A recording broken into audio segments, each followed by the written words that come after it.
Welcome, ladies, gentlemen, and children of all ages. My name is Eric, and I'm bringing you another Paperback Warrior podcast episode. This is number 118, and I've got a bit of a personal connection to this episode due to the feature. Before we get into all of that, just know that this podcast is an extension of the paperbackwarrior.com blog, where you'll find hundreds and hundreds of written vintage fiction reviews and articles, including access to the prior 117 episodes and countless videos.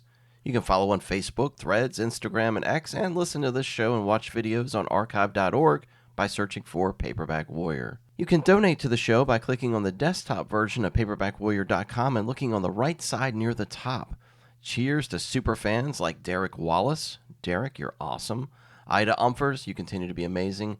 Bob Dice, I love the support, man. James Seeger, always consistently a superfan, and I love it. KR Training, you've been a blessing, and I appreciate it.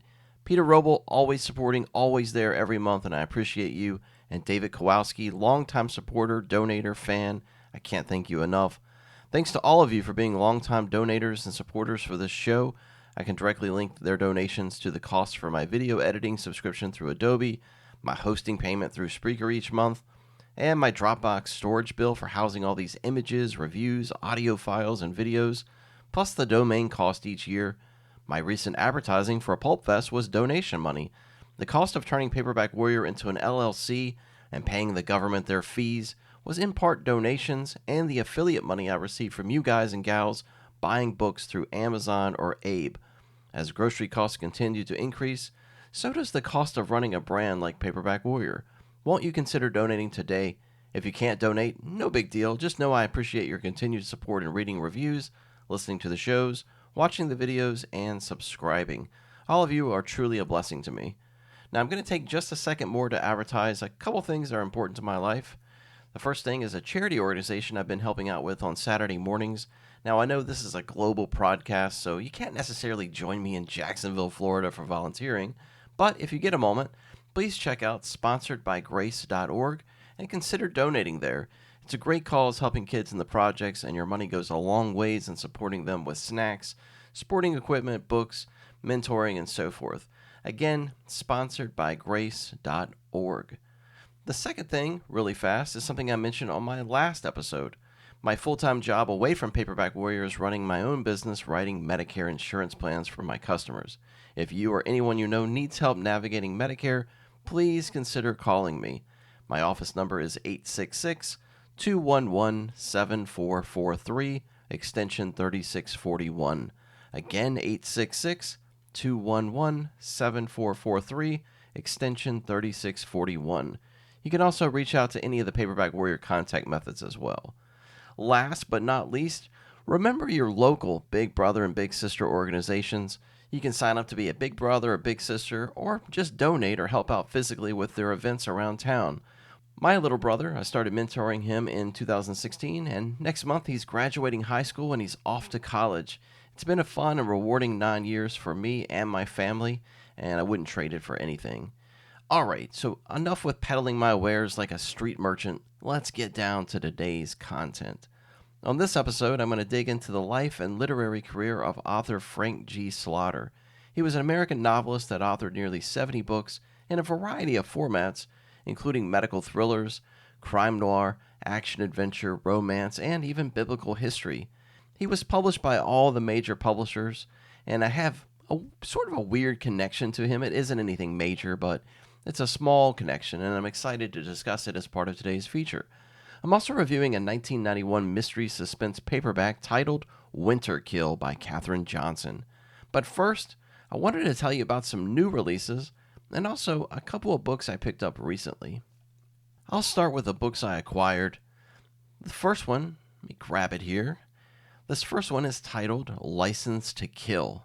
This is a pyramid paperback from 1972. The back of the book states that the hero, Kelly Carvel, is secretly flown to South America on a perilous mission to find and rescue two kidnapped diplomats from a sadistic gang of cutthroat revolutionaries. Now, the name Norman Daniels and this character name of Kelly Carvel, it didn't immediately click with me. I mostly got the book because, let's face it, there's arms and hands on the cover holding a revolver, and that just looked cool. Upon further inspection, though, I finally had my memory jogged. Kelly Carvel. So Kelly Carvel stars in a trio of paperbacks written by Daniels in the 1970s. The first of the series was called The Rape of a Town from 1970. Now, I reviewed that book on the blog and maybe even talked about it here on the show. It's about Kelly, a former Los Angeles police captain who goes to work for a clandestine vigilante force consisting of police chiefs, attorneys, U.S. senators, and other high ranking officials. In that book, Kelly goes to a small town and deals with a group of criminals robbing a bank during a fireworks show on America's Independence Day. The book that followed was titled One Angry Man from 1971. So this book, License to Kill, is the third and final in that series. The other book I got that I wanted to bring up is titled The Last Gasp.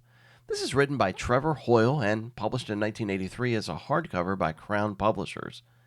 The cover has this skull and what looks to be like maybe a desert or a really dry area, and the skull's got this gas mask on. The synopsis indicates that it's about a British marine biologist named Gavin Chase. He learns that the microscopic oxygen-producing plants of the world's oceans are dying, and the level of atmospheric pollutants has finally exceeded the planet's ecology to recycle them. That seems like a mouthful. But the biggest threat comes from the superpower countries that are planning to wage this new type of environmental war. There's assassins from the government involved, this crazy military mastermind, and apparently a conspiracy to seed the earth with poison and then populate it with a race of mutants. It totally looks bonkers. Seems like there's a lot of plots here. It's kind of why I'm interested in it, I guess, just see how bonkers it really is. It looks like a lot of fun. Alright, on to new releases, starting with a new book coming out on April 15th titled Senseless. It's being published by Titan Books and is authored by one of my favorites, Ronald Malfi. We've talked about him on the show here, and I think Tom even reviewed one of his books on the show called Mr. Cables. Here's the synopsis of the book. What do you see when the mutilated body of a young woman is discovered in the desert on the outskirts of Los Angeles? The detective assigned to the case can't deny the similarities between this murder and one that occurred a year prior. Media outlets are quick to surmise this is the work of a budding serial killer, but Detective Bill Rennie is struggling with an altogether different scenario, a secret that keeps him tethered to the husband of the first victim. What do you hear? Maureen Park, newly engaged to Hollywood producer Greg Dawson, finds her engagement party crashed by the arrival of Landon, Greg's son. A darkly unsettling young man, Landon, invades Maureen's new existence, and the longer he stays, the more convinced she becomes that he may have something to do with the recent murder in the high desert. What do you feel? Toby Campen, the self-proclaimed human fly, begins an obsession over a woman who is unlike anyone he's ever met. A woman with rattlesnake teeth and a penchant for biting. A woman who has trapped him in her spell. A woman who may or may not be completely human. In Ronald Malfi's brand new thriller, these three storylines converge to create a tapestry of deceit, distrust, and unapologetic horror. A brand new novel of dark suspense set in the City of Angels as only horror's Faulkner can tell it. Again, that's Senseless by Ronald Malfi, coming out on April 15th. Another book arriving in April is The Buffalo Hunter Hunter, odd title, The Buffalo Hunter Hunter by Stephen Graham Jones. This is also on Titan and releases on April 29th. The synopsis reads, Etsy Bucharn, I'm going to probably butcher that name, Etsy Bucharn is an academic who needs to get published. So in a journal written in 1912 by author Bucharn, a Lutheran pastor, and her grandfather, is discovered within a wall during renovations, she sees her chance. She can uncover the lost secrets of her family and get tenure. As she researches, she comes to learn of her grandfather and a Blackfeet called Goodstab, what a name, Goodstab, who came to author to share the story of his extraordinary life.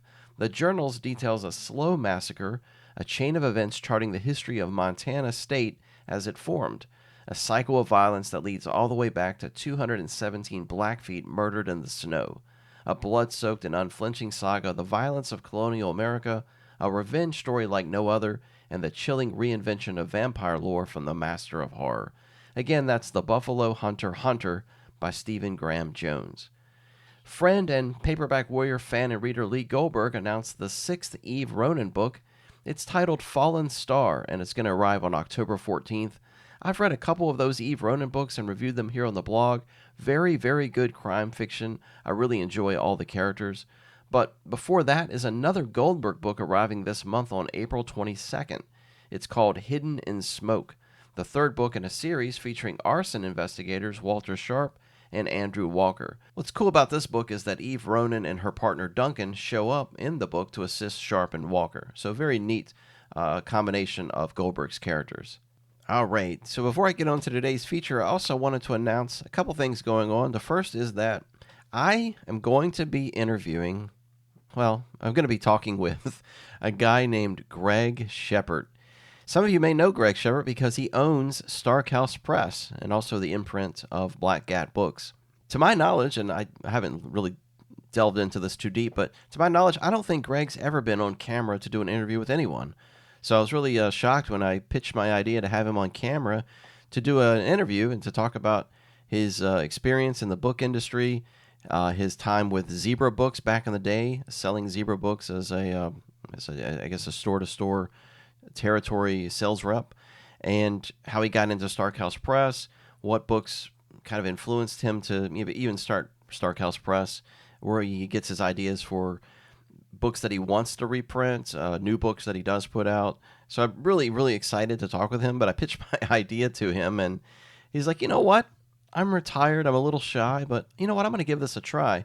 The only reason I had kind of pitched this idea was because Greg announced that he had gotten a new computer, a new phone, a new scanner. So it looks like he was ready to step into the 21st century. So knowing Greg, he's always been a little bit shy on technology, but I'm really excited to have him into the 21st century. Greg's an awesome guy. I really, really like talking with him just about books in general. He sometimes emails me ideas about books or ideas that he's got about putting out books, I should say, and also books that I may like as a reader just from what he hears me talk about on the show or read on the blog. He's always been a supporter of a Paperback Warrior, and I'm really excited to talk to him. I've never actually spoken to him before, so I'm really, really excited.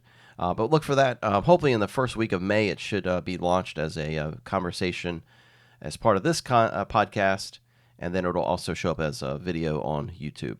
All right, so today's feature, let's get down to business. I'm going to import the music. I'm going to grab my fact sheet, and let's roll.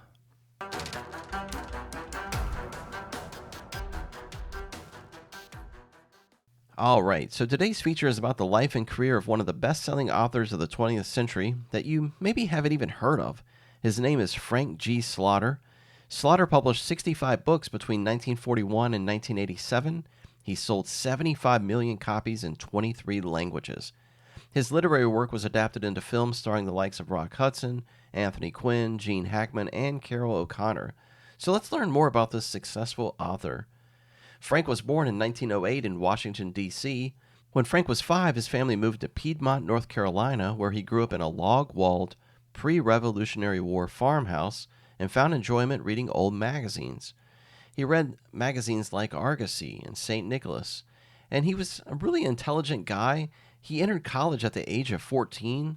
He graduated from Trinity College, a place now called Duke University, at age 17. He then furthered his education at Johns Hopkins University in Baltimore and became a doctor at the age of 22. Now, he moved to Roanoke, Virginia to intern at Jefferson Hospital. Now, some of you may know that I was born and raised in Roanoke. Jefferson Hospital was in the downtown area near the railroad, a place where I worked for many, many years. This hospital that Frank worked in would eventually be torn down and replaced with Community Hospital, a place I spent a lot of time at when I was a kid. I spent so much of my childhood at the hospital due to severe asthma. I even had my own toy box there, and everyone was just like my uncle or aunt. I knew everyone. So it was neat that Frank interned in Roanoke at what would eventually become a hospital I frequented. Ironically enough, the only other hospital I've had to stay in was a place called St. Vincent's Riverside Hospital in Jacksonville, Florida. Well, guess what? Frank left Roanoke in 1934 and headed to Jacksonville, Florida, to become a surgeon at Riverside Hospital, the medical facility that would later transform into St. Vincent's Riverside Hospital. So the only two hospitals that I have personal experience with are the only two hospitals that Frank Slaughter worked at. I'm just saying that's kind of neat. I have one more slight connection to Frank that I'll bring to your attention at the end of this feature, but getting along here, Frank became a Fellow of the American College of Surgeons in 1938. In a Jacksonville Times-Union newspaper interview from 1978, Frank said that he came home from work one night early in his medical career. This would have been around 1935. He talked to his wife Jane about the possibility of purchasing a $60 typewriter at the rate of $5 a month. Now, Jane said they couldn't afford it at the time, so the two decided to move to a different apartment with lower rent so he could afford to get the typewriter. He began writing hundreds of short stories over a 5-year period before finally selling one to the Chicago Daily News for $12. While writing shorts, he also made efforts to write a semi-autobiographical novel called That Nun Should Die, about a young doctor. Not that nun, N-U-N, because that sounds really morbid, but that nun, N-O-N-E, should die, about a young doctor. It was eventually purchased by Doubleday in 1942. That same year, he also saw his book Spencer Braid, M.D., published by Cosmopolitan in April 1942. These two books begin a theme that runs throughout Frank's bibliography, that of romantic or intense medical thrillers. Like so many authors we talk about here at Paperback Warrior, World War II plays a part in this feature. Frank joined the war as an Army surgeon. He was commissioned as a major in the Medical Corps in 1942, and he came out of that war as a lieutenant colonel. During his time in the war, he also wrote Battle Surgeon, published by Houghton Mifflin Company in 1944. His wartime experiences, combined with his professional expertise as a surgeon and his desire to write novels, made for a really unique mix. A lot of his medical novels take place during war or in medical tents on the battlefield. Also in 1944, Slaughter writes a period piece titled Divine Mistress, which was published by Doubleday. It's a historical romance novel set in 1562 that also incorporates medical nuances like pulmonary circulation and operating techniques. At this point, Frank has been in the medical field for approximately 15 years. So after the war's over, Frank comes home, settles in as a full-time novelist, and he really gets going.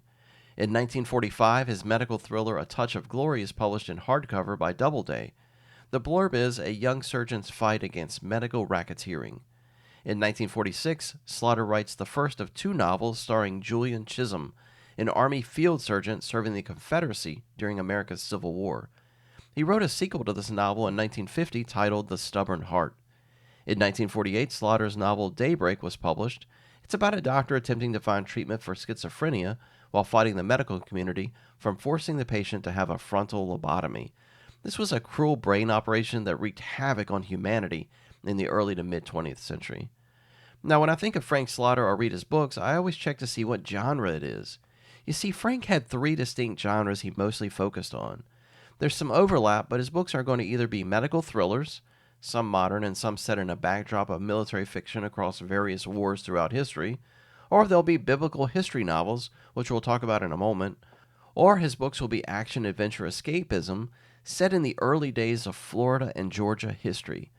Now, living in Florida now, I'm drawn to the area's rich history and the various wars and battles that raged here, involving the French, British, and Spanish forces, as well as the Seminole Wars. Due to Slaughter living here in Florida for so long, his books draw on that rich history, which brings us to his first Florida-themed novel, The Golden Isle, which was published in 1947. It features a Dr. Stone forced by slave traders to act as a doctor in West Africa and then later in Spanish Florida. The book takes place in and around the year 1816. There's a love affair, a slave revolt, and the book sort of checks off all the boxes of a great escapism adventure novel. Frank's book Sangaree was published in 1948, and it's about a doctor working in and around Savannah, Georgia, right after the Revolutionary War.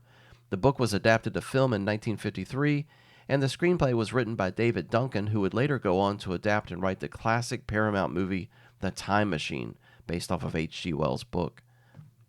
Now, as I mentioned earlier, Frank also wrote in a genre called biblical history. These are fictional works based on real-life stories and accounts from the Bible. Frank takes the scripture and he reimagines it in a way that tells a complete narrative. Being a biblical scholar myself, I find that Frank's books are captivating, accurate, and they never lose God's actual spiritual lessons. Frank's very careful about that. He was scholarly in his expertise in drawing out geographical regions, timelines, landmarks, and the many rulers and characters that appear throughout Middle Eastern history. But if you're looking for just a great adventure novel, then these books should appeal to you regardless of your beliefs. His first biblical history book is The Road to Bithynia, published in 1951. My guess is that Frank's inspiration, both as a surgeon and a Christian, was the story of Luke, a doctor that joined Apostle Paul after the death and resurrection of Jesus. Luke traveled the Middle East providing his experiences and also sharing the Word of God. This book is the story of Luke in a captivating narrative that blends biblical scripture into a fictional book. Now, I'm not going to go through every single Frank Slaughter book here. I mostly want you to know the basics and that Frank wrote biblical history, historical romance, and medical thrillers. Those were his three sandboxes, and I'll break down each sandbox and just highlight some of the books in those subgenres to give you a clear idea of what titles you may want to look for and read. For his modern medical thrillers, here's a few titles to search for.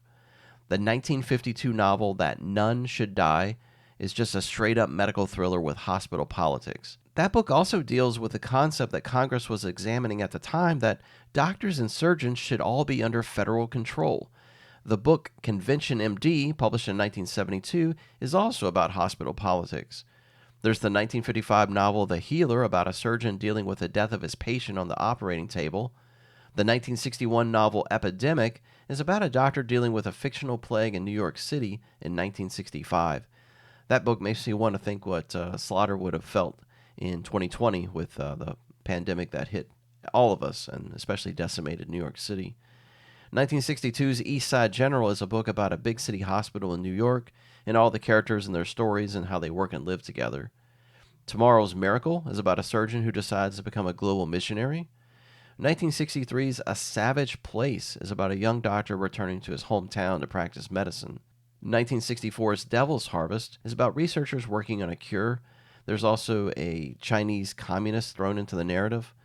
1966's Doctors' Wives is about the private world at home while male doctors and surgeons are working. This was made into a movie in 1971 starring Richard Crenna and Gene Hackman. 1969's Surgeon's Choice is about a surgeon who comes up with a new transplant operation. This book here, 1970's Plague Ship, is one that I really want to kind of check out. It's about a doctor dealing with a 5,000-year-old germ that creates a plague on a passenger ship. 1971's Code 5 is about a former Vietnam War surgeon. And 1974's Woman in White, also titled Lifeblood, is about a busy, vast metropolitan hospital. This one was adapted into a film in 1979 starring Susan Flannery. His last few books were all straight-up medical thrillers like Doctor's Daughters, Doctors at Risk, No Greater Lover, and Transplant. For medical thrillers that involve military or nautical history, there's the 1953 novel Air Surgeon, set at an Army training camp. There was also Surgeon USA, which also came out as War Surgeon, about an Army doctor serving during World War II. There was the 1955 novel Darien Venture, which really is more of an adventure novel than a military history thing. There's the 1957 book Sword and Scalpel, set during the Korean War. A 1960 book titled Flight from Natchez. It's set right after the Revolutionary War in the Mississippi Valley. His 1960 novel Puritans in Paradise concerns a young doctor in 1647 dealing with a religious zealot on a trip to the New World. Now, if you want to check out the Southeast history kind of books, Florida, Georgia, the 1953 novel Fort Everglades is set in the backdrop of the Seminole Wars.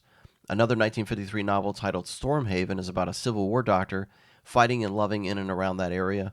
The 1956 novel The Warrior, which was also called The Flaming Forest, is about a white man who's a sworn blood brother to the Seminoles, and he's dealing with a plantation that is caught up in the Seminole Wars.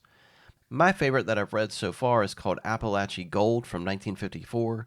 It's about a young Spanish man joining a Spanish expedition into western Florida and his association with the Native Americans there. It's a great, great adventure novel. I reviewed it on the blog. You can check it out there. Frank's biblical history novels. The 1953 book The Galileans focuses on Mary Magdalene. There's the 1956 novel The Scarlet Cord, which is all about Rahab and the Battle of Jericho. 1967's God's Warrior is one of my personal favorites. It's about Apostle Paul. There was the 1959 book The Crown and the Cross, which is ultimately the story of Jesus. The 1959 novel The Thorn of Arimathea, about Joseph of Arimathea. 1960's The Land and the Promise is a really cool book.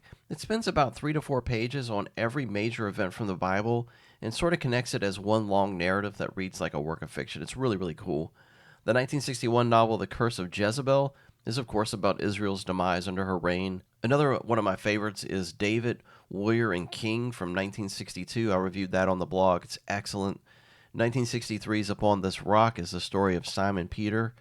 But by the mid 1950s, Frank has gone on such a writing tear that publishers urge him to create a pseudonym to keep from flooding the market. Under the name C.V. Terry, C like cat, V like Victor, Terry with a Y, Frank writes and has published 5 books, including Buccaneer Surgeon, Buccaneer Doctor, as well as The Deadly Lady of Madagascar and The Golden Ones. There was also adventure fiction novels that don't involve medical stuff or biblical history at all. He wrote The Golden Ones in 1957 about a man traveling with Sir Walter Raleigh to the New World. The 1957 book The Mapmaker is a nautical adventure tale about Prince Henry the Navigator. His 1959 novel Lorena is about a plantation during the Civil War. 1965's Constantine is a book about Constantine the Great. 1970's Countdown is about American astronauts and all their rigorous training and preparation for space. 1979's Passionate Rebel is about a female spy working behind enemy lines during the Civil War. Now, Frank Slaughter passed away at the age of 93 in Jacksonville, Florida. My last personal connection to Frank Slaughter is that he was returned to Roanoke, Virginia, as his final resting place to be with his wife there. He's buried about 10 miles from my childhood home, and his grave is there with some of my best friends from high school. In fact, his grave there is surrounded by some of my relatives and other friends. It's a fairly large cemetery located just past the airport there. If things go according to plan, I hope to visit his grave maybe before this episode airs if I have time. If so, I'm going to post a photo on the social media threads. And my wife and I, we took some time maybe it was 2 weeks ago, to try to track down where he lived in Jacksonville. So if I was able to get that photo, I'll post it as well. But I think I found his house, and I got a photo of me standing in front of his house. I'm pretty sure that's his house. So if I can locate that, I'll go ahead and post that as well. A quote from Frank G. Slaughter I found online, kind of interesting. It says, quote, "The curiosity of the public about things medical is probably greater than on any other single subject except perhaps sex," unquote. My references include Fantastic Fiction, Fiction Mag Index at Galactic Central, the National Library of Medicine, the Jacksonville Times-Union, and archive.org. I hope you enjoyed that feature. I see Frank Slaughter's books all over the place. Even his vintage paperback editions I still see all over the used bookstore. So be sure if you've got some Frank Slaughter vintage books, post them on the social media channels. I'll post links to this podcast episode there. So if you got some Frank Slaughter books, show me what you got. Now, before I jump into this episode's review, I wanted to remind you that later this week on April 17th is my video review for The Butcher number 26, The Terror Truckers. This is a novel by James Dockery that was published by Pinnacle in 1977. If you love 1970s vintage men's action-adventure paperbacks, you can't miss this review. It's an hour discussion on The Butcher, his origin story, publication history, Dockery, and even Michael Avallone. But joining me for that review is Nick from the Book Graveyard and Brian from Bad Taste Books. I recorded it a couple days before recording this episode, and man, it was just so much fun. I hope to get those guys back on again to read and review another book together. But again, look for that video complete with all 3 of us on camera on the YouTube channel this week on April 17th. Then it's also going to stream as an audio-only edition of this very podcast. So you can find the audio anywhere that streams podcasts, probably where you're listening to this episode at right now. Drive and listen to us, or sit in front of your phone or TV and watch us. Just be there, dang it. All right, so I've asked all of you for money. I've asked you for community contributions. I've asked you for business. I presented a feature and plugged my next video. So how about the last order of business, which is today's review? This one comes by way of Avon Flair, an imprint of Avon that catered to young adults in the 1990s. Now, don't groan just yet. I know you're like, young adult, not more of this juvenile fiction stuff like last episode, but you might be surprised. The name of the book is Winterkill. It was published in 91. authored by Katherine Johnson. Now, she wrote mysteries under the pseudonyms Nicole Davidson, Katherine Jensen, K.M. Kemble, and Mary Hart Perry. She got around in the 1990s and was prolific up until around 2015. Now, again, these Avon Flair books were sold at retail stores, but also catered to school libraries and book fairs in the schools. I bought Point Horror paperbacks back in the day at school fairs and was always loving the opportunity to go and buy books at the book fair. Winterkill is young adult, but after reading it, I can honestly say that this is no different than any mystery from the early to mid 20th century. The book would also please even horror readers, which is probably what it's based, kind of basing its cover on, is catering to the horror community.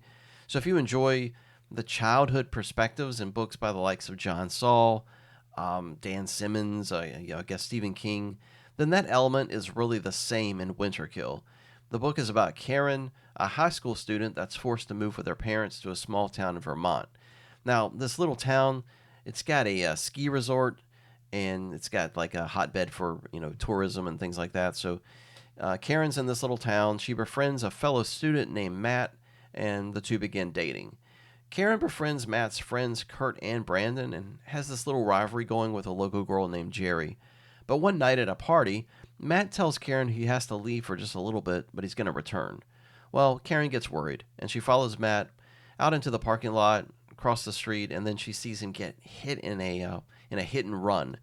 He gets ran over by a car. She can't quite make out the car, though, because it's snowing and there's fog, and later she discovers that her own car was used in the hit and run. But who wants to kill Matt, and why use her car to do it? Karen then sets out to solve the mystery by eliminating her fellow students. Eventually, the whole thing ties into a freak skiing accident decades before. I'm not going to spoil it here. The finale of the book, it takes place on the ski slopes as Karen tries to outfox the killer. The book was, really honestly, it was a lot of fun, and it contained an absorbing mystery. I didn't really know who the killer was. I had some suspicions, but it wasn't until towards the end that I kind of figured it out. In terms of young adult novels, this one's got some profanity. It talks about sex, and of course at least one murder. So again, in comparison to early 20th century mystery fiction, there isn't anything too far out of bounds, and from just a straight-up traditional mystery novel, this one works just like that. There's a hint, and I'll say just a tiny, tiny hint of the supernatural, but it's subjective. Karen's necklace was handed down to her from her grandmother. This necklace has opals that change color depending on how much danger Karen's in. Now, it could just be the lighting or some type of scientific explanation of the weather affecting the stones. There's no real clear answer on this, so it's up to the reader to determine if there was something supernatural involved. Personally, I don't think so. Winterkill was a lot of fun, and I have a few other books by the same author that I'm willing to read now. I was kind of turned off by the whole young adult idea, but I don't know. I mean, now these seem appealing to me. If they're as good as this, then I'll be very pleased. And speaking of pleased, I'm pleased with this episode. The Frank Slaughter feature took some time to research and write out. Spent a lot of time on this one, and I think it came out pretty good. I'll be back in another 2 weeks for another episode. I'm thinking about hitting the dusty trails again with maybe another Western author. The last one I did was back in February on Bill Gullick, so I'm anxious to get back in the saddle. We'll see how that works out, but I hope you'll join me there. In the meantime, thanks for listening and enjoy whatever it is you're doing. Take care, and I'll see you next time.